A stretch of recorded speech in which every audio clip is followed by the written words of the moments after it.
जय श्री राम आदरणीय मित्रों, कैसे हैं आप? आशा है कि आप स्वस्थ हैं, सानंद हैं और हमारे वीडियो से लाभान्वित हो रहे हैं।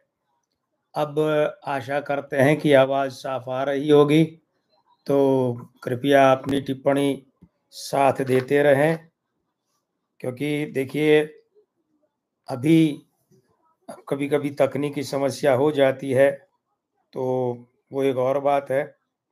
पर अभी आपका अभिवादन भी कर लेते हैं, लेकिन लगे कि आवाज़ साफ आपको आने लगी है। तो अब आवाज़ आ रही होगी आपको, पक्की बात है ना? हमने इसको कन्फर्म कर लिया है। ऋषि नगर की जय सब काजा, हृदय राखी कौशलपुर राजा, घरल सुधारी पुकारहि मिताई, गोपद सिंधु अनल सितलाई, सिया राम मय सब जग जानी, करो प्रणाम जोरी जुग पानी। जय जय जय हनुमान गुसाई, कृपा करो गुरुदेव की नाई। कैसे आदरणीय मित्रों आप? मैं लक्ष्मी पुत्र डॉक्टर कुमार गणेश, अंक ज्योतिषी और अंग ज्योतिषी, जयपुर राजस्थान से आप सभी का हार्दिक स्वागत करता हूं, अभिनंदन करता हूं और वंदन करता हूं। मित्रों, वो लिंक बंद करना पड़ा क्योंकि उसमें आवाज नहीं आ रही थी और ऐसे में क्या करते, और कोई तकनीक हमें आती है नहीं, इसलिए दूसरा लिंक बनाया। फटाफट इस पर आ जाइए और आप आ जाएं तो उसके बाद अपनी इसकी बात आरंभ करते हैं।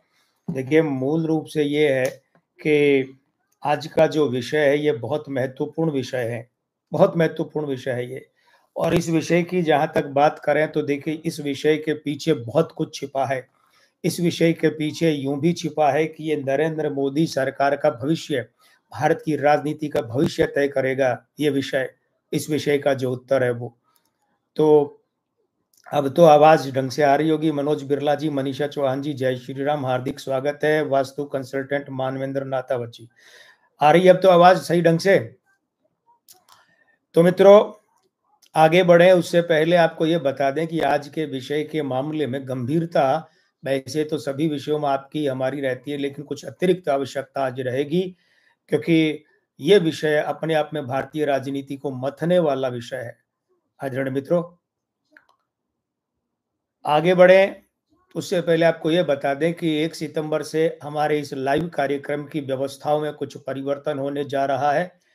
और वो जो परिवर्तन है, उसमें बड़ा परिवर्तन तो ये है कि अब 1 सितंबर से मंगलवार, गुरुवार और शनिवार, रविवार, ये 4 दिन लाइव का कार्यक्रम आपके साथ हमारा रहेगा। सप्ताह के शेष 3 दिनों में, यानी कि सोमवार, बुधवार और शुक्रवार, इन 3 दिनों में हमारा प्रयास रहेगा कि आपको वीडियो, रिकॉर्डेड वीडियो बराबर मिलें। कभी-कभार कोई सांसारिक अपरिहार्यता हो जाएगी तो स्वाभाविक है, छुट्टी रखनी ही पड़ेगी। इसके अलावा जो निःशुल्क अंक ज्योतिषीय परामर्श की बात है, तो ये सितंबर के महीने से हर दूसरे और चौथे रविवार को रहेगी। प्रकट है कि अगस्त में तो कल, जो इस महीने का अंतिम रविवार है, वही रहेगी। इसके अलावा एक अति विशिष्ट बात है। अब अति विशिष्ट है तो अति विशिष्ट ही है। 26 अगस्त को श्री कृष्ण जन्माष्टमी का महोत्सव है। तो श्री कृष्ण जन्माष्टमी के इस महोत्सव के दिन हम कोई और चर्चा नहीं करेंगे किसी भी राजनेता की, पार्टी की, चुनाव की, देश की, व्यक्ति की, फिल्म की, अभिनेता अभिनेत्री, किसी की भी बात नहीं करेंगे। हम 26 अगस्त सोमवार को योगेश्वर भगवान श्री कृष्ण की बात करेंगे और कोशिश करेंगे कि उनकी चर्चा में कुछ बिंदु अंक ज्योतिषीय या अंग ज्योतिषीय भी आ जाए। अंग ज्योतिष के आधार पर अंक ज्योतिष के बिंदु आ जाएंगे तो योगेश्वर प्रभु श्री कृष्ण की चर्चा बड़ी कृपालु हो जाएगी, हम पर उनकी कृपा रहेगी। यानी कि जन्माष्टमी को 26 अगस्त को हम प्रभु श्री कृष्ण की चर्चा करेंगे। तो अब इसके अलावा एक बात यह है कि सुझाव आपके मिले थे समय परिवर्तन के, तो हमने सोचा था कि सितंबर के महीने से हम समय रख लेंगे, वो रहेगा 8 बजे से। अभी जैसे 9 बजे है ना, ये 8 बजे से। लेकिन कुछ व्यावहारिक समस्याएं आ रही हैं इस टाइम शेड्यूल में, तो इसे 7:30 बजे से रखना पड़ेगा। तो तनिक आप बताइएगा, अभी लाइव में जो आ रहे हैं, आए हैं, ये अभी बताएं। और इसके अलावा जो मित्र बाद में वीडियो देखें वे बताएं कि भाई शाम 7:30 बजे से हम जो ये लाइव का परिवर्तन करने जा रहे हैं, सितंबर के महीने से 9 बजे की बजाय 7:30 बजे, तो आप लोग आ जाएंगे ना इसमें, क्योंकि आपके लिए ही कार्यक्रम है। रिकॉर्डेड वीडियो डालना हमें उतना पसंद नहीं आता जितना कि लाइव कार्यक्रम पसंद आता है, इसीलिए आप 7:30 बजे लाइव में पधारेंगे। तो हम 7:30 बजे का विचार किए हैं। आज छोटे पोते महाराज कोणार्क जी पधारे हैं फिर से, कुछ दिनों से बीकानेर गए हुए थे। जय श्री राम। जय श्री राम। देखा क्यों? जय श्री राम। जय श्री राम है बेटा। तो कोणार्क महाराज का जय श्री राम आपने स्वीकार किया। आशीर्वाद दीजिए बच्चे को, बहुत होनहार बालक है, दादा से भी कई गुना होनहार बालक है। तो इसके साथ साथ एक बात और कर लें कि कल जो निशुल्क परामर्श का कार्यक्रम है ना, तो वो 9 बजे ही है, क्योंकि अगस्त के महीने में 9 बजे ही आएंगे। और कल ध्यान रखिएगा कि एक ही प्रश्न करना है, वो भी सटीक और संक्षिप्त एक ही प्रश्न। अपने बारे में कर सकते हैं, अपने जीवन साथी के बारे में कर सकते हैं, आपके पुत्र पुत्री यानी संतान अगर 18 वर्ष से छोटे हैं तो उनके बारे में कर सकते हैं, आप अपने माताजी पिताजी के बारे में कर सकते हैं, अन्य किसी के बारे में नहीं। अन्य जो भी होगा उससे संबंधित व्यक्ति या वो व्यक्ति स्वयं करेगा। तो चलिए, अर्पित चौबे जी कह रहे हैं फिर पलटी मारेंगे, कब होगा? आज यही तो चर्चा करेंगे अर्पित जी। आप अपना पूरा समय आज यहाँ अर्पित कीजिए और इस अंत में इस सवाल का जवाब भी ले जाइए। जितेंद्र राठौड़ जी जय श्री राम। दिलीप कोपारकर जी जय श्री राम, स्वागत है आप सभी का। आशीर्वाद दिया है मनोज बिरला जी ने कोणार्क महाराज को, पोते को। देखिए, नीतीश कुमार का जो मामला है, ये जब जब भी भारतीय राजनीति में ये लगता है ना कि नीतीश कुमार का सूर्य अस्त हो गया, बस उसी समय नीतीश कुमार जो है एक बार फिर से जोरदार ढंग से खड़े हो जाते हैं। ये गजब की बात है। जब जब ऐसा लगता है तब तब वे और तेजी से खड़े हो जाते हैं। इस बात को यूं समझिए कि जैसे नीतीश कुमार जब पहली बार बने 7 दिन के मुख्यमंत्री 1999 में, जब केंद्र में अटल जी की सरकार थी, और लोगों को लगा कि 7 दिन का मुख्यमंत्री बनने के बाद अब तो नीतीश बाबू जो है इनको त्यागपत्र भी देना पड़ा, वापस केंद्र में गए, बिहार में इनका कोई भविष्य नहीं है। 6 साल बाद पलट कर वो आते हैं। समस्या ये होती है कि 2005 में जब फरवरी में बिहार के विधानसभा चुनाव होते हैं तो फिर वहां बहुमत का अभाव रहता है। अक्टूबर नवंबर दिसंबर में जाकर के नवंबर में मतगणना होती है, तो वहां पर जाकर फिर चुनाव होते हैं 2005 में। लूले लंगड़े बहुमत के साथ नीतीश कुमार मुख्यमंत्री बनते हैं। 2010 की सरकार की शपथ के बाद में जो कार्यकाल है उसमें उनके लिए इतनी विषम परिस्थितियां हो जाती हैं कि सभा करनी मुश्किल हो जाती है। तो 2014 आते आते नरेंद्र मोदी के प्रधानमंत्रित्व का उम्मीदवार होने का विरोध करते हुए वे एनडीए छोड़ देते हैं, और 2014 जो है उसका लोकसभा का परिणाम आता चुनाव का, तो खराब प्रदर्शन की जिम्मेदारी लेकर वे मुख्यमंत्री पद छोड़ देते हैं, जीतन राम मांझी बनते हैं। फिर ये आता है कि अब नीतीश बाबू फिनिश्ड, खत्म हो गए राजनीति में, वो वापस बनते हैं और 15 में वापस बनते हैं, फरवरी में, और नवंबर में 15 में, अक्टूबर नवंबर में महागठबंधन आरजेडी और जेडीयू को बहुत बड़ा बहुमत दिलवाते हैं। उसके बाद में फिर जब लगता है कि ये खत्म हो गए, फिर खड़े हो जाते। जब लगता है ये बिहार की राजनीति में अप्रासंगिक हो गए हैं, राष्ट्रीय राजनीति में अप्रासंगिक हो गए, फिर खड़े हो जाते हैं। अभी लोकसभा चुनाव से पहले ज्यादा दूर क्यों जाइए, अभी 2024 के लोकसभा चुनाव से पहले लग रहा था नीतीश बाबू तो मजबूरी में राजनीति कर रहे हैं, लेकिन लोकसभा चुनाव के बाद तत्काल बाद 4 जून को क्या हुआ, ये किंग मेकर बनकर उभरे। लेकिन नीतीश कुमार एक ऐसे व्यक्ति हैं कि जो 9वीं बार मुख्यमंत्री बने, एक एक विधानसभा में 2-2, 3-3 बार मुख्यमंत्री पद की शपथ ले लेती। 2 बार तो हमने ही सोशल मीडिया पर डाला था कि नीतीश कुमार ने मुख्यमंत्री बनने के लिए मुख्यमंत्री पद से त्याग पत्र दिया। अब ये सुनकर हंसी आपको भी आती होगी कि मुख्यमंत्री नीतीश कुमार ने मुख्यमंत्री बनने के लिए मुख्यमंत्री पद से त्याग पत्र दिया, और ऐसा 4-5 बार हो चुका, कोई एक बार थोड़ी हुआ है। तो लोगों के मन में ये, अच्छा हर 2-2.5 साल में ऐसा कर लेते हैं, शायद बोरियत होती होगी, इधर वाले खेमे में तो उधर चले जाते हैं, उधर वाले में होती है तो इधर आ जाते हैं। तो अब ये प्रश्न बड़ा जायज हो गया, खासकर लोकसभा चुनाव के बाद।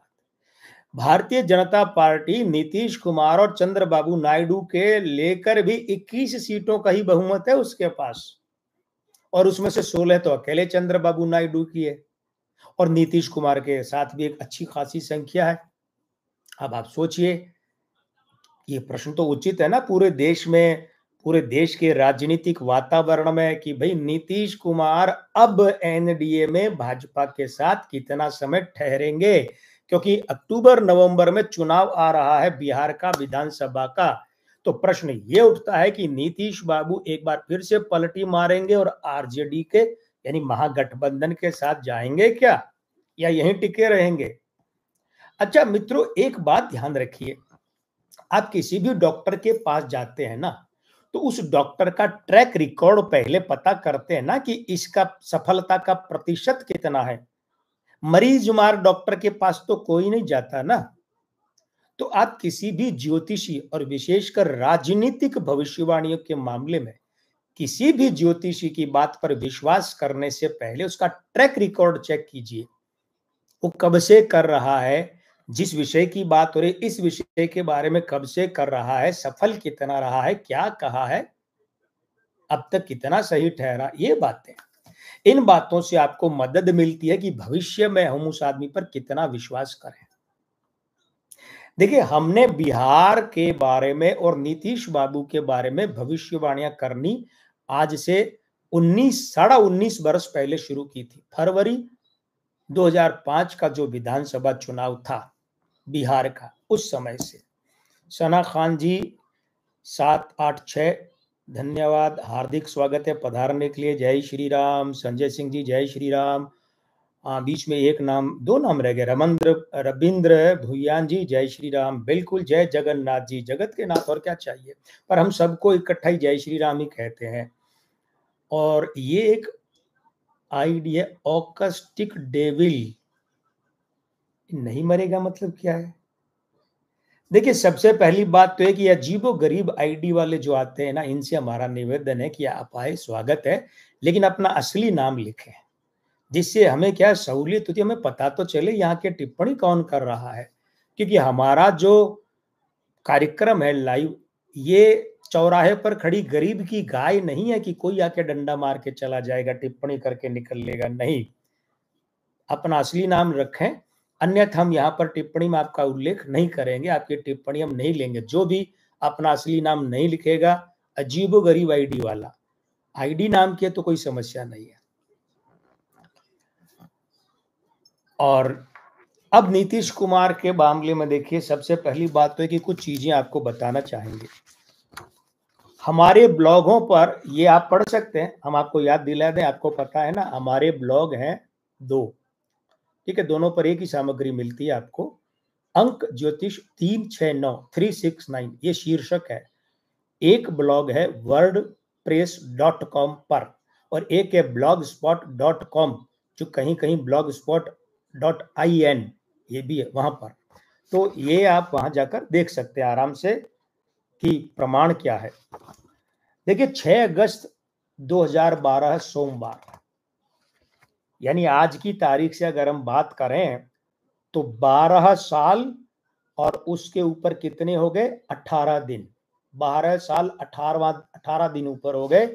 ये एक भविष्यवाणी जो सत्य ठहरी उसके बारे में बताएं। ये सत्य ठहरी ब्लॉग पोस्ट है। अब ये भविष्यवाणी की कब थी वो बताते हैं आपको। उस दौर में ईटीवी, जो बाद में उसका टाइटल बदल गया, वो न्यूज 18 है, मूल ईटीवी। वैसे ईटीवी जो परिवार है उनका अपना ईटीवी नेशनल चलता है भारत। तो ईटीवी के सभी हिंदी चैनल बिहार, झारखंड, उत्तर प्रदेश, उत्तराखंड, मध्य प्रदेश, छत्तीसगढ़, राजस्थान, सभी जो हिंदी चैनलों हैं, यहाँ इन पर हमारा हिंदी का साप्ताहिक कार्यक्रम आता था, अंक प्रभा साप्ताहिक कार्यक्रम। तो इसमें ध्यान दीजिएगा 28 फरवरी 2012 का एपिसोड, उसमें हमारा एक सेगमेंट होता था सप्ताह के सिकंदर, ये वहां। और हमारे ब्लॉगों पर आज की हस्ती नाम से नीतीश कुमार का जो जन्मदिन है, तो उसके संदर्भ में 11 अप्रैल 2012 को पोस्ट डाली थी कि नीतीश कुमार को झटके लगेंगे, सहयोगी दलों और व्यक्तियों से विवाद संभव है। और ये हुआ क्या था? ये इसलिए हुआ था कि उस समय नीतीश कुमार का बिहार के मुख्यमंत्री पद रहते हुए विवाद चला था भाजपा नेताओं से। आपको याद होगा कोसी में बाढ़ आई थी। कोसी में बाढ़ आई तो 5 करोड़ रुपया का चेक नरेंद्र मोदी ने वहां नीतीश कुमार को भेंट किया सहायतार्थ। और अगले ही दिन जो है वहां अखबारों में बड़े बड़े विज्ञापन छप गए वो 5 करोड़ की सहायता देने के लिए। तो नीतीश कुमार इतने नाराज हुए कि उन्होंने शायद लंच रखा था या डिनर रखा था भाजपा नेताओं के साथ, उन्होंने वो रद्द कर दिया और बड़े नाराज हुए, विवाद हुआ बड़ा। ये उसके संदर्भ में।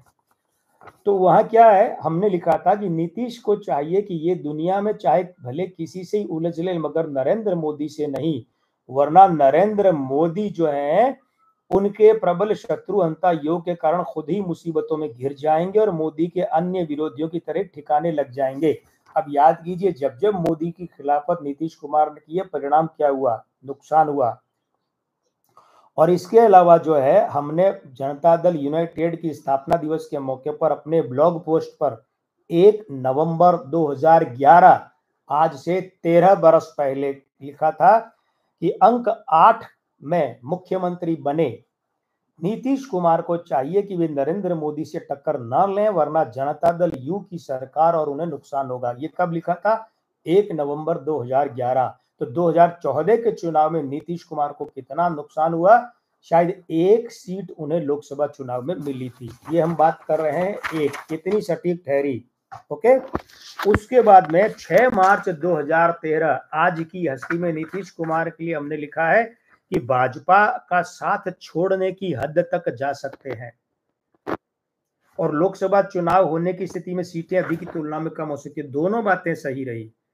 ये कब की है? 6 मार्च 2013 की। ध्यान दीजिएगा, लोकसभा की सीटें भी 14 के लोकसभा चुनाव में कम हुई जेडीयू की, और नीतीश कुमार जो है उन्होंने 2014 में, हमने 13 में कह दिया, 2014 में एनडीए का साथ, भाजपा का साथ छोड़ दिया। चलिए और बात करते हैं। यशस्वी शर्मा जी क्या कह रहे हैं? बिहार में कितनी सीट पर जेडीयू जीतेगा उस पर डिपेंड करेगा, उनके मन में भी प्रधानमंत्री बनने की इच्छा होगी। जी विनीता शर्मा जी, गिरीश जोशी जी, जय श्री राम। रविंद्र भुइया जी, क्या भारत इस्लामिक राष्ट्र बनेगा? क्या सनातन धर्म खतरा हो जाएगा? गुरु जी, भारतवर्ष का भविष्य क्या है? भुयान जी, रविंद्र जी, ये विषय हम आगे के लिए आरक्षित रख लेते हैं, इसे पूरे विषय के रूप में हम लेंगे, चिंता मत कीजिए। उसके बाद में हम आपको एक और चीज बताते हैं। ये कब की है? 11 जनवरी 2019, दिख रही होगी आपको दिनांक भी, 11 जनवरी 2019। सोशल मीडिया पर टिप्पणी है, नीतीश कुमार जी, अगर आप ये मन में पाले हुए हैं कि लोकसभा चुनाव 2019 में भाजपा को पूर्ण बहुमत से नीचे सीटें मिलेंगी तो आप एनडीए के प्रधानमंत्री होंगे, तो आप बहुत बड़े भ्रम में हैं, और ये सत्य रही। उसके बाद में चलिए नीतीश कुमार की बात करते हैं। अब ध्यान दीजिएगा, ये हमारी 2005 की दिसंबर की भविष्यवाणी है, और इसमें क्या लिखा है? राबड़ी देवी मुख्यमंत्री पद की उम्मीदवार अवश्य बन सकती है, पर मुख्यमंत्री बन पाना संभव नहीं लगता। रामविलास पासवान मुख्यमंत्री पद के लिए कोलाहल तो पैदा करेंगे, बन नहीं पाएंगे। नीतीश कुमार इस बार भी नीतीश कुमार का मुख्यमंत्री पद पर बैठना सरल नहीं है, क्योंकि जेडीयू में क्या लिखा है, जेडीयू में लिखा है कि प्रदर्शन तो अच्छा रहेगा लेकिन पूरी सफलता नहीं मिलेगी। तो ये जो दिसंबर 2005 के विधानसभा चुनाव में है ना, जेडीयू को भी पूर्ण बहुमत नहीं मिला और भाजपा को भी नहीं मिला। इन लोगों ने मिलकर के सरकार बनाई और उसके बाद में क्या है, ध्यान दीजिएगा, लालू यादव के लिए लिखा है, लालू यादव अच्छी स्थिति में रहेंगे मगर अकेले अपने दम पर सरकार नहीं बना पाएंगे और अपनी पसंद के आदमी को भी मुख्यमंत्री नहीं बना पाएंगे। तो ध्यान दीजिए, लालू यादव को जो है सीटें मिली थी 54 और फरवरी में हुए में मिली थी 75 सीटें। अब ये जो स्थिति है नीतीश कुमार की। अब मित्रों आपको एक चीज बताएं, उसके बाद 2010 आया। 2010 में नीतीश कुमार जो है वे जीते और दोपहर का समय था, मतगणना का परिणाम लगभग आ चुका था और उस समय सामने टीवी पर एक पट्टी चल रही थी, पट्टियां चलती है ना घूमती हुई, उसमें चला कि ये बड़ी आपको महत्वपूर्ण बात बता रहे हैं और आप इस बात के अब साक्षी होने जा रहे हैं। आप आगे चर्चा कर सकते हैं कि कितनी ऑथेंटिक बात है, प्रामाणिक बात। तो उसमें लिखा आया कि नीतीश कुमार 26 नवंबर को शपथ लेंगे।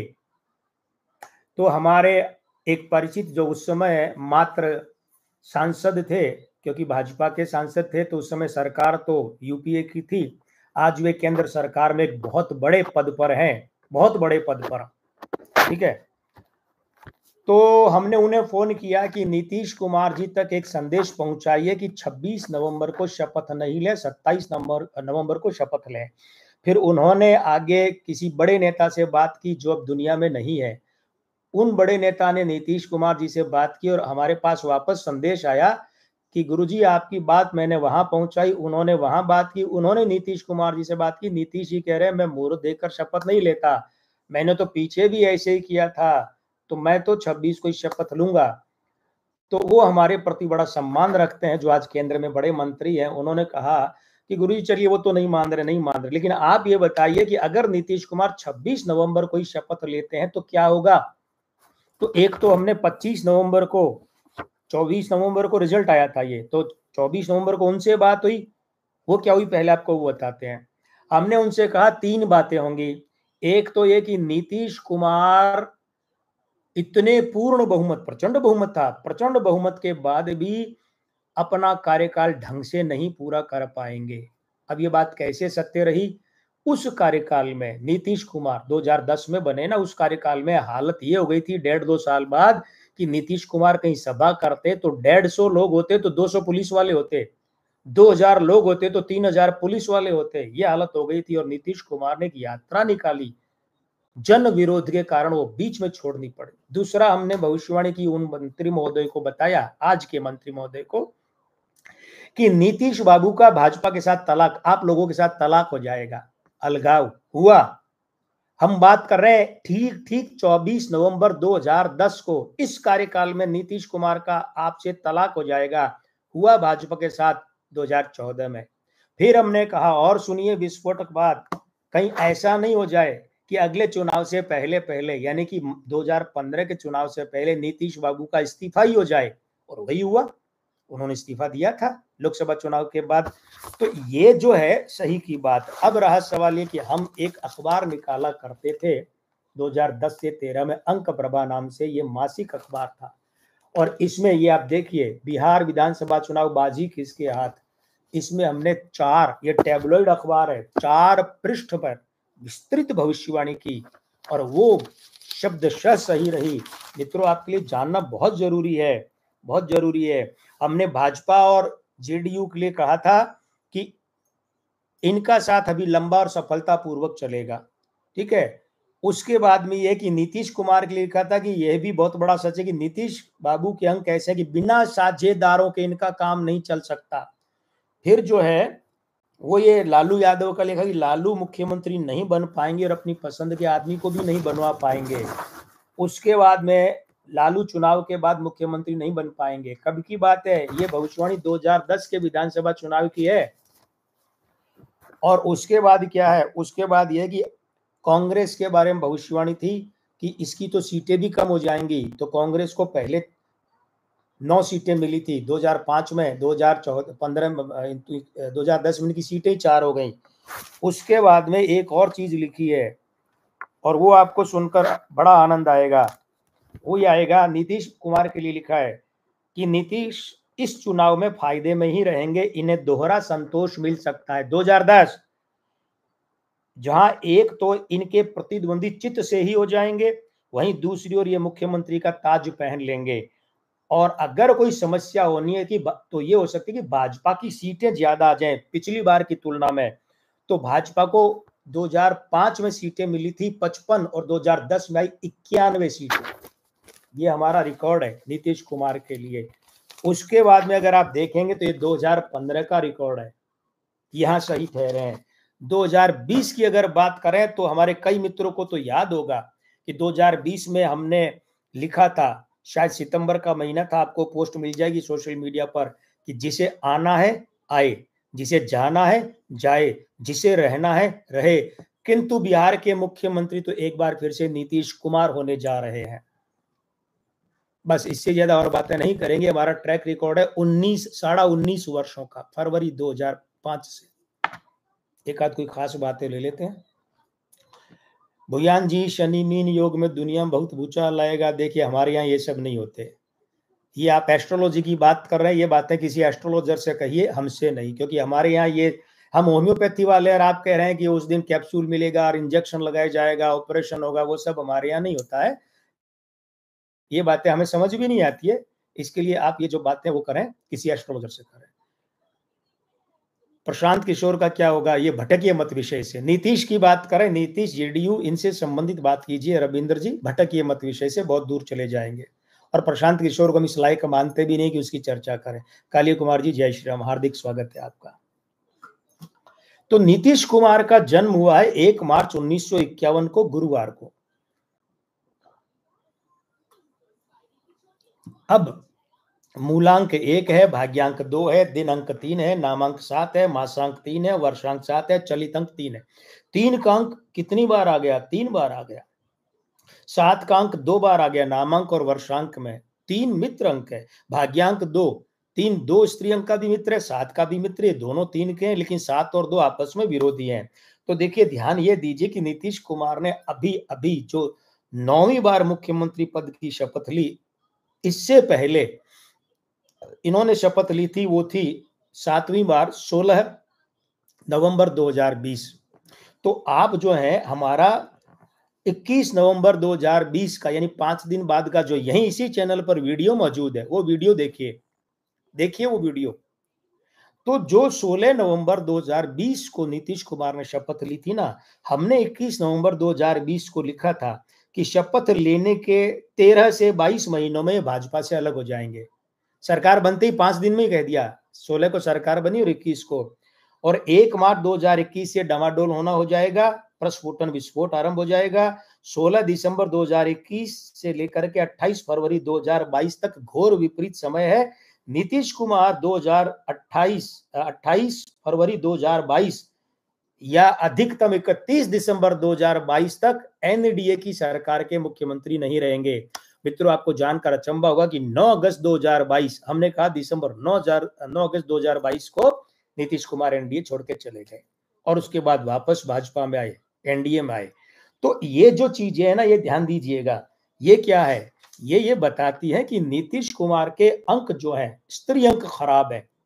भाग्यांक 2 है इनका, लेकिन ये भाग्यांक, अब आप कहेंगे गुरुजी ये भाग्यांक है तो फिर खराब कैसे हो गया? ये तो अच्छा होना चाहिए था। क्यों खराब हो गया? कि देखिए इनके जन्म का वर्षांक 7 है और नामांक 7 है। ये दोनों 7 स्त्री अंक 2 के विरोधी हैं। दोनों स्त्री अंक है, दोनों आपस में, तो 2 7 खराब हो गए, 2 3 स्त्री अंक खराब हो गए। अब तीनों स्त्री अंक खराब हो गए, तो इसका मतलब क्या हुआ? इसका मतलब ये हुआ कि स्त्री अंक खराब हो गए। ऐसी अवस्था में नीतीश कुमार को एक तो हमेशा साझेदार चाहिए, और फिर भी साझेदारी इनकी किसी से नहीं पटती है। ये एक और लफड़ा है। एक तो इनके एक अंक कहते हैं कि अकेले नीतीश कुमार भाड़ फोड़ ही नहीं पाएंगे, साझेदार चाहिए, और जब भी कोई साझेदार आता है तो उससे गड़बड़ होती है। जेपी आंदोलन के समय 3 लोग उभरे थे, नीतीश कुमार, लालू प्रसाद यादव और रामविलास पासवान। तीनों लोग उभरे, 3 में से लालू और नीतीश की जोड़ी बन गई। एक शरद यादव भी उभरे थे, लेकिन वो उस समय जबलपुर से थे, मध्य प्रदेश से थे। तो नीतीश और लालू की जोड़ी बन गई। नीतीश और लालू की जोड़ी जनता दल तक साथ रही, और उस समय जब सरकार बनाने की बात आई, मुख्यमंत्री बनाने नहीं, तो जो है उस समय ये अपने नीतीश कुमार ने स्वयं लालू यादव का नाम आगे रखा। शरद यादव को रोकने के लिए उन्होंने लालू यादव का नाम आगे रखा, आगे बढ़कर समर्थन किया, लालू यादव मुख्यमंत्री बने। फिर वहां से टूट गई। वही बात है, साझीदार बनते हैं, अलग हो जाते हैं। वहां से फिर ये समता पार्टी बनाई। समता पार्टी में फिर क्या हुआ कि जेडीयू, उस समय जॉर्ज फर्नांडिस ने समता पार्टी बनाई और ये अलग होकर के जनता दल। अब वहां से क्या हुआ, समता पार्टी और गठित हो गए, ये इनका विलय हो गया तो जेडीयू बना। अब ये जॉर्ज फर्नांडिस के साथ आए, जॉर्ज फर्नांडिस उनकी टूट गई, फर्नांडिस को इन्होंने बिल्कुल किनारे लगा दिया। फिर देखिए अलगाव। उसके बाद क्या हुआ, उसके बाद ये आरजेडी के साथ गए, वहां से भाजपा के साथ गए, वहां से अलग हो गए, आरजेडी कांग्रेस में आए, और फिर वो इधर आना उधर जाना, इधर आना उधर जाना, ये चलता रहा है। टिकते किसी के साथ नहीं है, लेकिन किसी और के बिना काम भी नहीं निकलता। तो यहां पर वो राजस्थानी में कहावत है कि काणी बिना सुहावे नहीं, काणी बिना भावे नहीं। मतलब वो साथ भी चाहिए और निभता भी नहीं है। तो देखिए अब क्या है, अब सबसे बड़ी बात क्या है कि नीतीश कुमार के, हम जैसे कह रहे थे ना कि अंग ज्योतिष का भी विश्लेषण साथ साथ में करेंगे। ध्यान दीजिएगा, नीतीश कुमार के जीवन में सबसे बड़ी बाधा क्या रही है, जो हमारे हिसाब से वो रही है इनकी दाढ़ी। हमारे अनुसार दाढ़ी जो है वो काली जब तक रहे तब तक तो अंक 8 रहता है, और सफेद होने के बाद उसका अंक 2 हो जाता है। शनि छुप जाता है, ऊपर चंद्रमा आ जाता है। दाढ़ी का अंक तो है ही 8, लेकिन काली दाढ़ी होती है तो प्योर शनि होता है, विशुद्ध शनि। लेकिन जब सफेद हो जाती है, सफेद दिखने लगती है, तो उसका क्या हो जाता है, उसका फिर अंक 8 दब जाता है, अंक 2 ऊपर आ जाता है। 2 के भेष में नीचे अंक 8 छुपा होता है। चंद्रशेखर इसी चमत्कार के कारण कि जब अंक 8 की समस्त अनुकूलताएं आई, तो देश के प्रधानमंत्री भी बन गए, जो कभी मंत्री भी नहीं बने थे।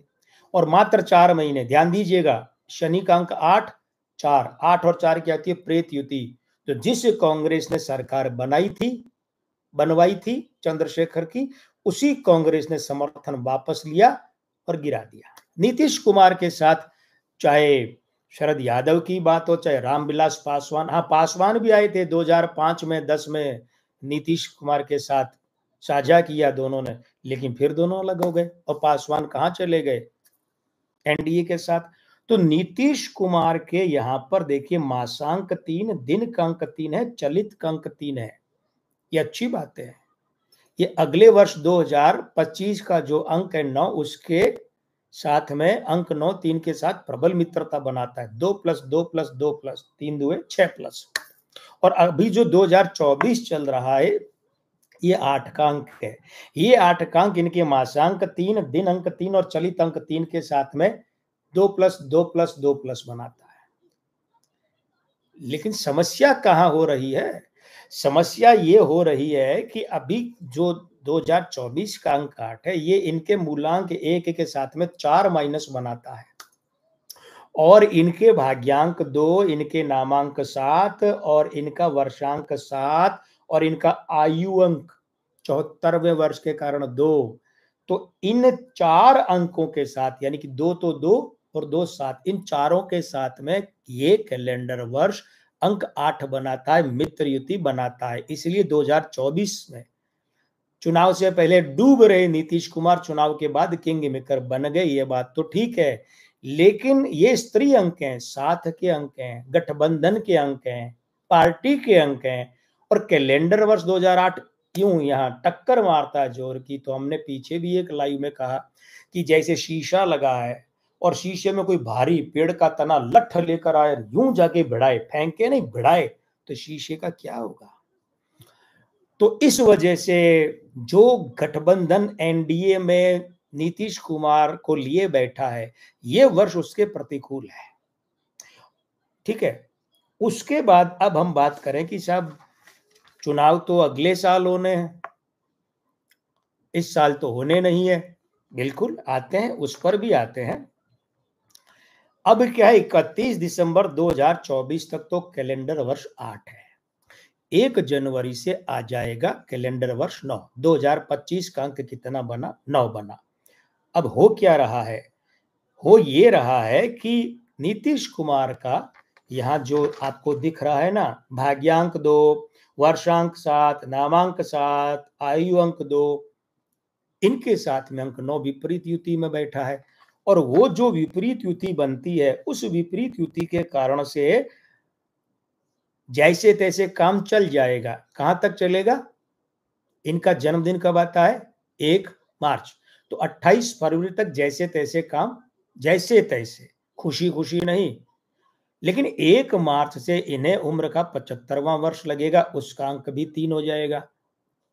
तो वो 3 है, मासांक 3 है, दिन अंक 3 है, चलित अंक 3 है। इन चारों के साथ में नीतीश कुमार जो है, उनका वर्षांक 2025 का 9, 2 प्लस 2 प्लस 2 प्लस 2 प्लस 4 दुए 8 प्लस, ये 8 प्लस आ गया। अब इसका मतलब ये कि वो वर्ष भी नीतीश कुमार के लिए तो अच्छा है, लेकिन कब अच्छा है? अगर कोई आदमी ये कहे कि मुझे बर्फ का आनंद लेना है तो कश्मीर या कुल्लू मनाली या शिमला उस मौसम में जाए जब बर्फबारी हो रही हो। जब बर्फबारी नहीं हो रही हो तब वो जाए तो बर्फ का आनंद, बर्फ गिरने का आनंद वो नहीं ले पाएगा।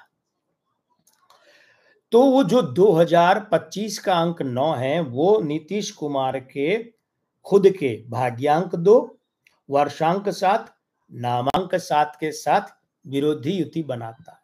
लेकिन सिर्फ नीतीश कुमार के जन्मांक ही काम नहीं करेंगे। नीतीश कुमार ने इस बार जो अभी शपथ ली है, ताजा ताजा शपथ, उस शपथ के अंक हैं वो भी मायने रखते हैं। और इससे भी ज्यादा मायने क्या है, हम इससे भी ज्यादा महत्वपूर्ण ये मानते हैं कि इस विधानसभा में जो शपथ ली थी पहली, वो क्या है? क्योंकि विधानसभा तो वही चल रही है, विधानसभा तो वही चल रही है ना। तो उस समय 16 नवंबर 2020, यानी मूलांक 7, भाग्यांक 4, दिन अंक 9, और उस समय नीतीश कुमार को आयु अंक 7 था 70वें वर्ष के कारण से। अब देखिए, और मासांक जो है वो नवंबर यानी कि 2 का अंक। तो मूलांक 7, मासांक 2, आयु अंक 7। ये जो अगला वर्ष है ना, कैलेंडर वर्ष 2025, ये इन तीनों का विरोधी है। लेकिन नीतीश कुमार के उस दिन के दिन अंक मंगलवार का 9, चलित का 9, इन दोनों के साथ परम मित्र युति में। गुत्थी उलझी नहीं है, गुत्थी सुलझ चुकी है कि नीतीश कुमार के लिए लाभकारी समय है, अच्छा है। लेकिन वहां भी इनके लिए गठबंधन के अंक खराब आ रहे हैं।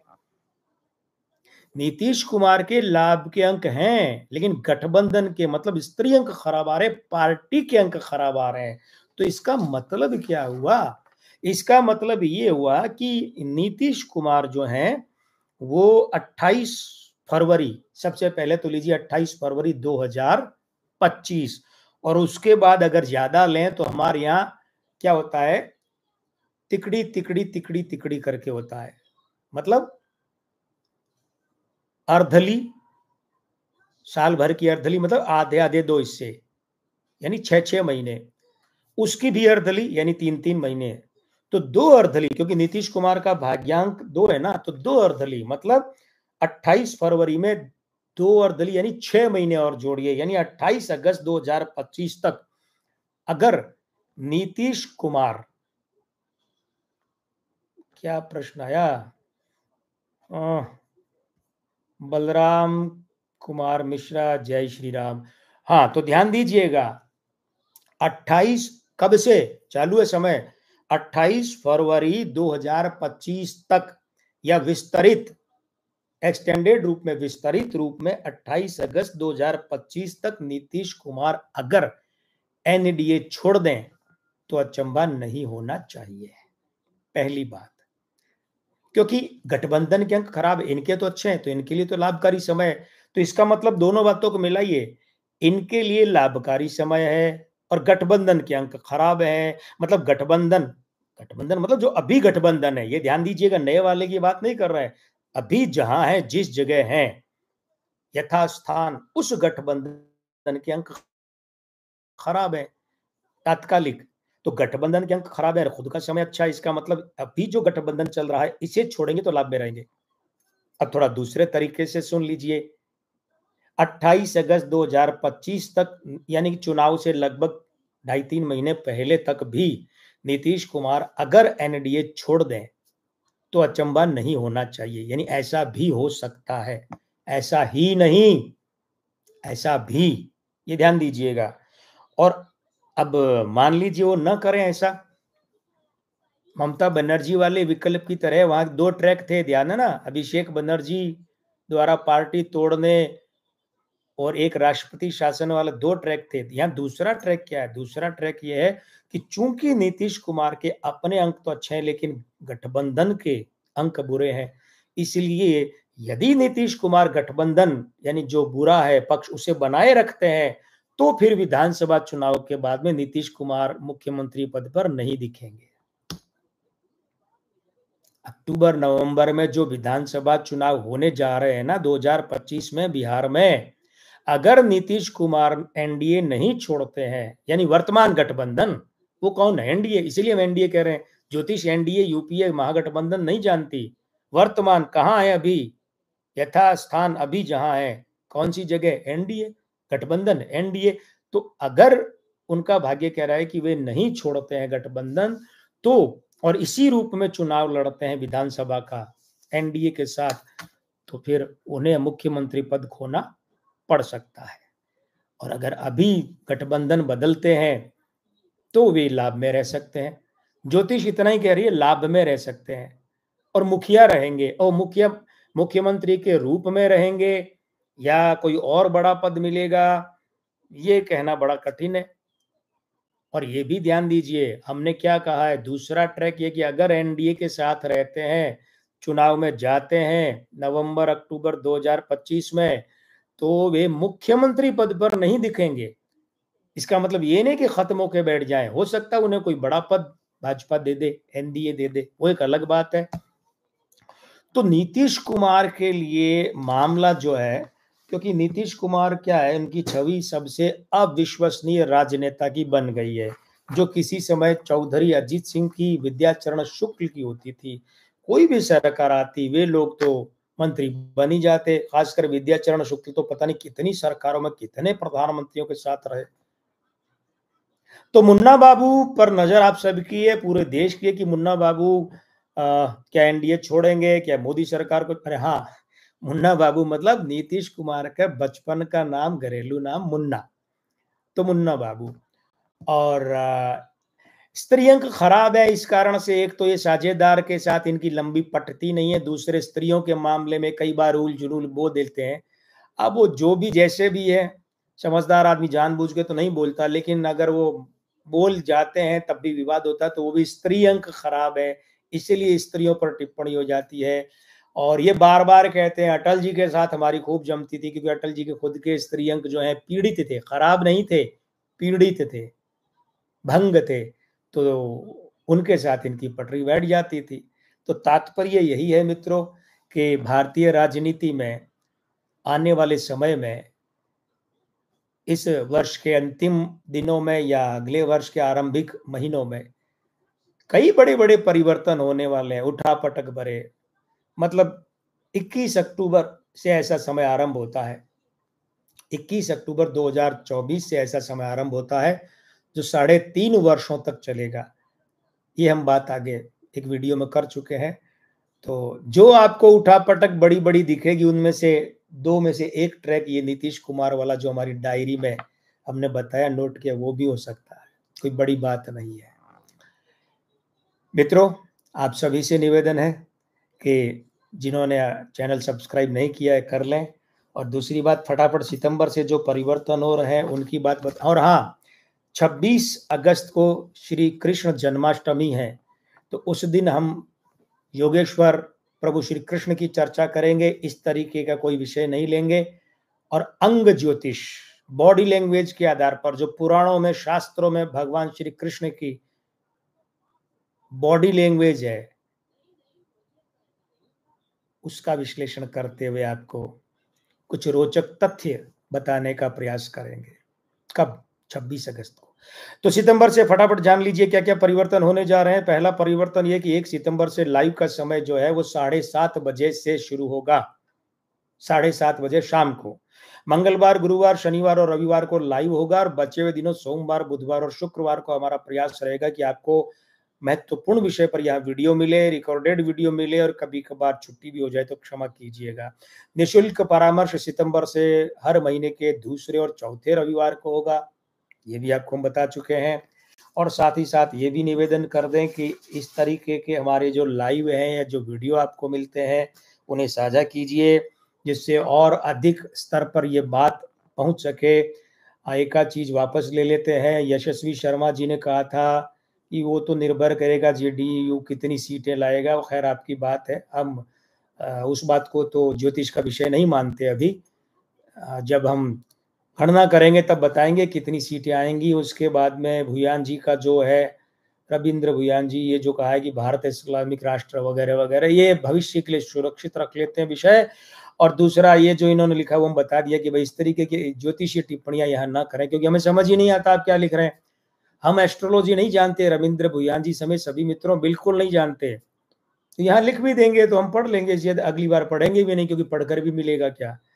और इन्होंने फिर कहा प्रशांत किशोर का क्या रहेगा, तो प्रशांत किशोर का, क्योंकि हम किसकी गणना नहीं करेंगे, इनकी गणना क्यों नहीं करेंगे, हम उसी पार्टी की गणना करते हैं जो निर्वाचन आयोग में पंजीकृत है और मान्यता प्राप्त है। पंजीकृत तो सैकड़ों दल होते हैं, जो प्रादेशिक दल या राष्ट्रीय दल के रूप में मान्यता प्राप्त है, हम सिर्फ उन्हीं की गणना करेंगे, और उसमें भी जिनके अंक गण्य होंगे, गण्य मतलब गणना योग्य होंगे। वैसे तो बीएसपी पार्टी जो है वो राष्ट्रीय पार्टी है, लेकिन जब हम कई बार गणना करते हैं, पिछली बार की, उससे पिछली बार की, तो बीएसपी गण्य में ही नहीं थी। एलजेपी जो है अकेली 2 बार लड़ी, गण्य में नहीं थी। तो ये एक जटिल विधा है अंक ज्योतिष द्वारा सीटों का आकलन। धीमे धीमे शायद आपको रुचि भी आए, और समझने के लिए तो आपको सीखना पड़ेगा। इतना सरल नहीं है कि यहाँ 2 बातें बोली या आपने 2 बात सुनी और उसमें पार पड़ गई। राजीव बर्मन जी जय श्री राम, जगदीश सिंह राठौड़ जी जय श्री राम। आप जो अंतिम 3 4 5 नाम आए भाई, आपसे शिकायत है कि आप बहुत देरी से आए हैं, कोशिश कीजिए और जल्दी आए। तो अब यहाँ विषय को विराम देना पड़ेगा, और कल निःशुल्क परामर्श का दिन है, आपको पता ही है। कल तो 9 बजे आएंगे, आइएगा समय पर, और एक ही प्रश्न और सटीक और संक्षिप्त रखिएगा, है ना, क्योंकि बाद में मना करेंगे तो आपको बुरा लगेगा। हम नहीं चाहते हमारी किसी भी बात का आपको बुरा लगे। अपने सुझाव बराबर देते रहिए। मैं लक्ष्मीपुत्र डॉक्टर कुमार गणेश, अंक ज्योतिषी और अंग ज्योतिषी, जयपुर राजस्थान से अब आपसे विदा चाहूंगा। आज के आनंद की जय, शुभ रात्रि, जय श्री राम।